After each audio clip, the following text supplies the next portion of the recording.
Welcome back to Stuff About Tutorial. Today we are talking about how to change profile picture on Fiverr mobile app. Why would you want to know how to change profile picture on Fiverr mobile app? Well, maybe it is your first time using Fiverr and not sure how to change profile picture on Fiverr mobile app.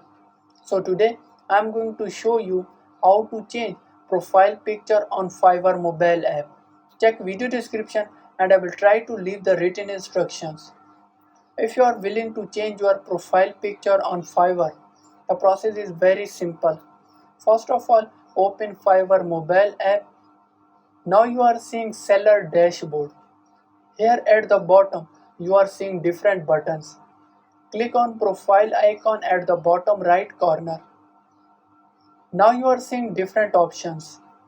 From here, you are not seeing change profile picture. Click on profile picture. Here you are seeing choose profile image. Select an image and upload.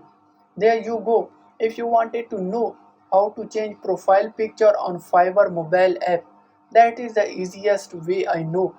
If you know another way, please leave a comment below. Be sure to subscribe for more videos.